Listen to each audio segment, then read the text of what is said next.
Ya, bisa kita langsung mulai. Pertama buka dulu editornya. Di sini menggunakan Notepad. Dan yang pertama harus kita buat itu dalam membuat sebuah program Java adalah membuat kelasnya. Contohnya ini seperti ini. Public class. Nah, bisa dilihat ini public class. Lalu akan dilanjutkan dengan nama kelasnya. Itu nama kelasnya itu terserah mau apa saja. Di sini saya mengambil contoh xm1, lalu dibuka dengan kurung kurawal, tutup dan kurung kurawal lagi. Kita buat enter dulu, dan ini dia kelas sudah jadi. Kelas ini kita pakai, maksud saya dalam membuat program coding lainnya itu kita membuatnya itu harus di dalam kelas ini, di dalam kelas ini, di dalam kurawal ini tuh. Nah, kita tidak bisa membuat codingan lain di luar kelasnya ini karena memang tidak bisa, dalam program Java tidak seperti itu. Setiap program tidak harus ditaruh dalam kelas. Dan jika ingin dibuat di luar kurawal ini, ya berarti kita harus membuat kelas baru. Tapi itu akan dicontohkan nanti. Sekarang kita dulu membuat program awalnya. Setelah membuat kelasnya ini, kita buat sebuah metode utama seperti ini contohnya.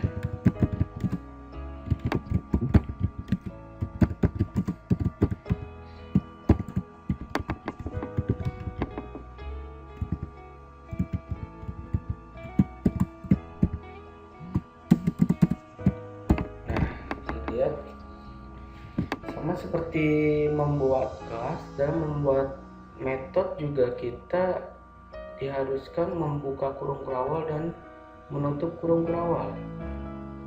Nah, gitu. Tapi bedanya kalau di metode ini kita bisa membuat codingan lain seperti membuat variabel atau yang lainnya lah di luar metode, asal dalam satu kelas. Sedangkan kalau kelas itu tidak bisa.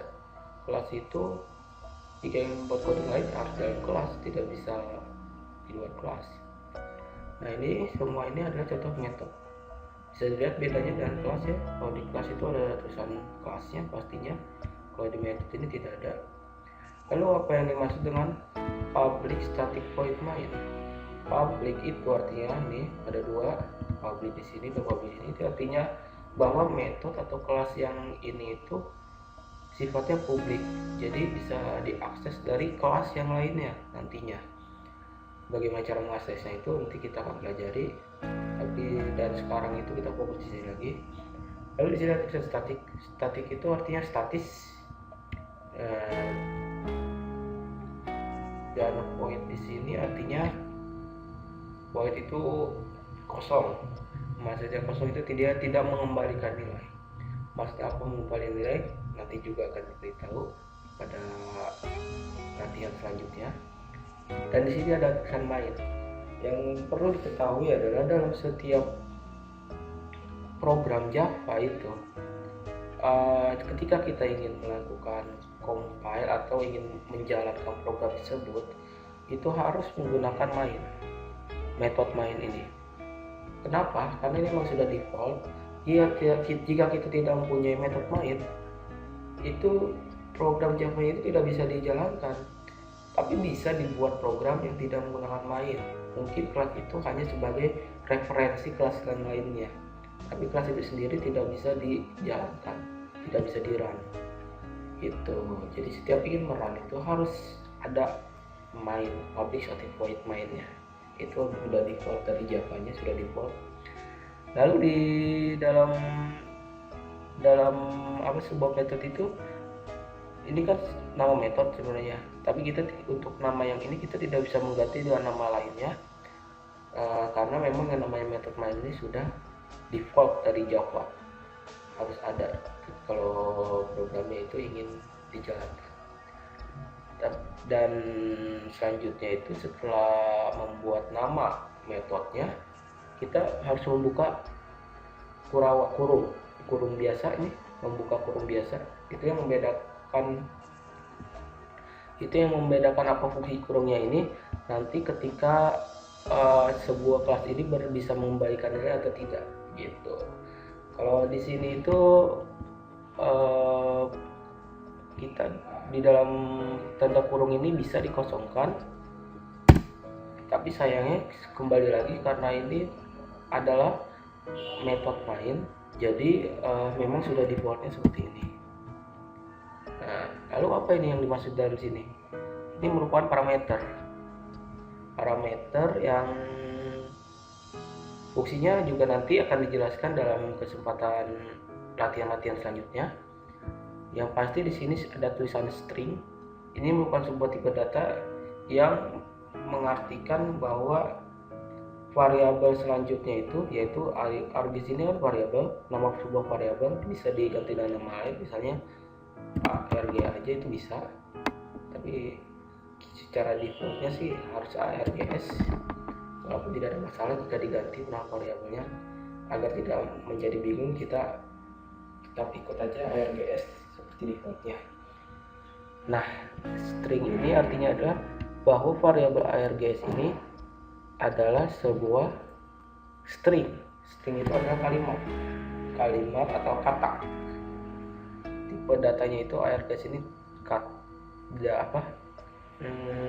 kata atau kalimat. Jadi bukan bilangan bulat, bukan bilangan desimal, bukan. Ini string, kalimat atau kata. Lalu di sini ada kurung siku ya. Kurung siku ini maksudnya ini bahwa args-nya ini array.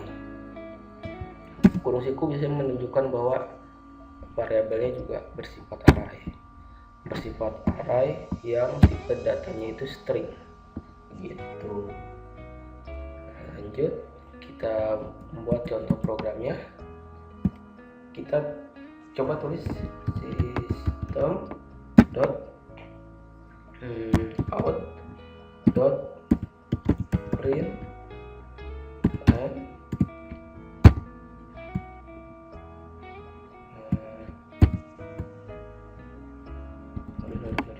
saja, lalu buka kurungnya.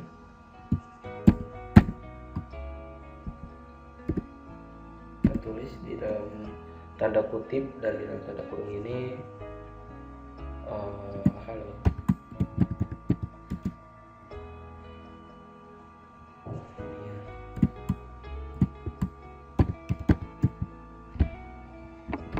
Lalu setelah itu kita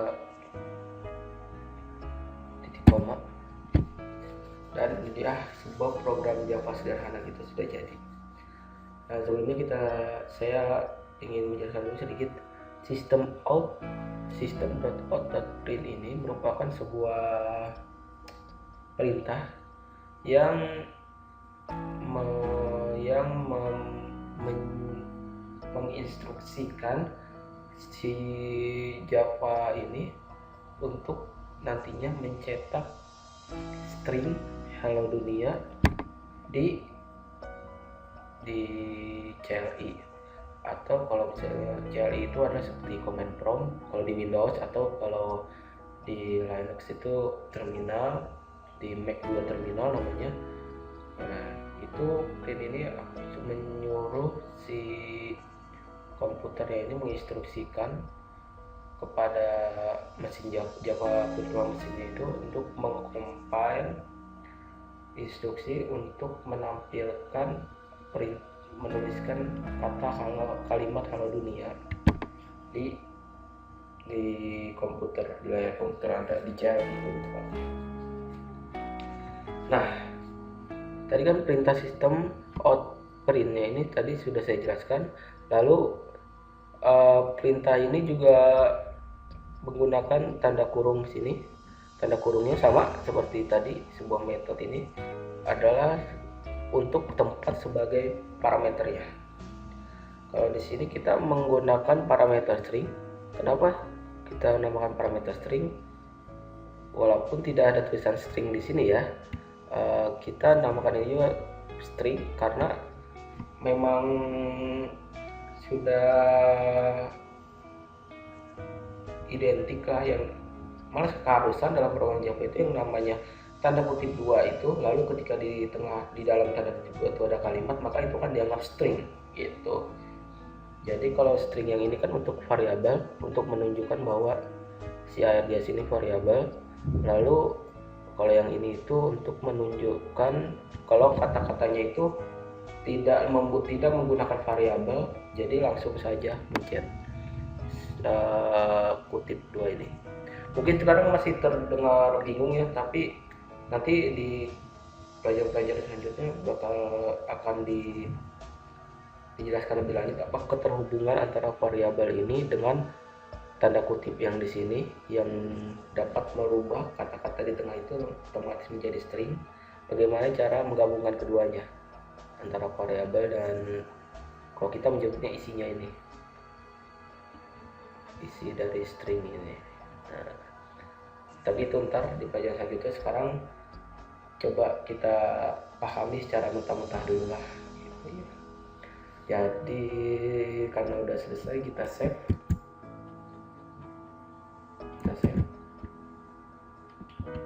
Atau kita coba save as. Nah di sini sebenarnya udah ada nih exam.java.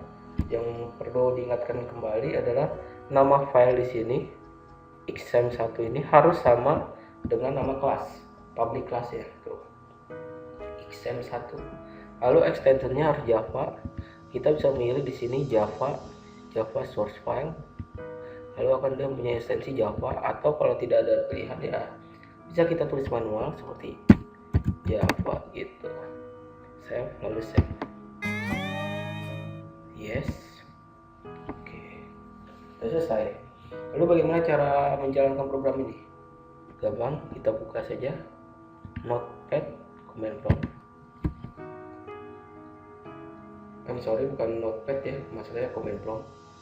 Nah ini yang namanya tampilan CLI itu seperti command prompt ini.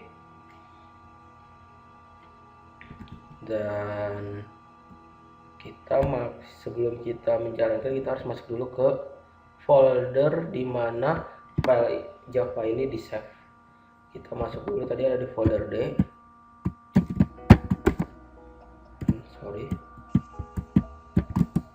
Nah, sudah masuk ke D. Lalu ada di data cd. Sorry, bukan data, tapi exam Java.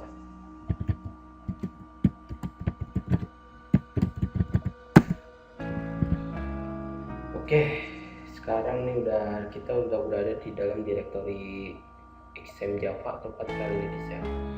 Lalu kita coba jalankan. Yang pertama harus, saat kita ingin menjalankan itu, kita harus mengcompile terlebih dahulu. Kita bisa melihat perbedaan nanti di sini. Ketika bagaimana cara mengcompile seperti ini, Java. Lalu di sini kita tulis nama filenya exam1.java. Lihat perbedaannya nanti ketika saya sudah meng-enter di sini. Ini adalah instruksi Java, ini instruksi untuk mengcompile file Java. Coba lihat perbedaannya nanti. Lihat belum? Nah,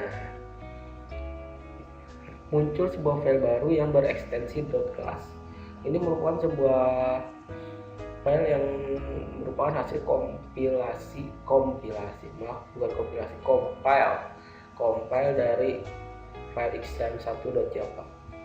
Lalu ini kita belum menjalankan ya, baru mengcompile saja, belum melihat apa hasilnya. Bagaimana cara melihatnya? Setelah dikompil kita tulis, wow, ada apa ini? Color scheme, abaikan saja. Lanjut, tadi sampai mana? Oh ya, kita ingin menjalankannya, gini caranya. Java exam1, ya kan? Lihat perbedaannya. Kalau mengcompile itu menggunakan Java lalu nama file .java. Kalau ingin menjalankan Java exam1 tidak perlu dilanjutkan .java lagi, begitu. Dan ini memang sebuah keharusan sebelum kita menjalankan itu harus dikompil dulu. Kita lihat hasilnya. Oh, lihat, ini halo dunia. Ini merupakan string. Ini yang dimaksud string. Halo dunia. Padahal di sini kita banyak kan ya, tuh garisnya segini, ada kata-katanya banyak, kalimatnya tuh. Padahal yang dicetak di sini cuman string saja, halo dunia, yaitu yang ini saja. Nah, begitulah apa yang dimaksud string itu. Jadi akan dicetak string di sini tuh. Sedangkan yang lainnya yang lainnya seperti public class, ini kata-kata yang lainnya ini tidak dicetak karena memang itu bukan merupakan sebuah string. Itu adalah ya apa ya? Itu kayak metode atau instruksi atau perintah-perintah. Jadi tidak akan apa lagi sini. Kita itu aja. Skip. Jadi tidak akan di-compile, tidak akan dimunculkan, maksudnya kalau di-compile dia akan dimunculkan di sini. Nah, baiklah, itu salah satu contoh programnya. Kita akan lanjutkan lagi dengan X yang kedua.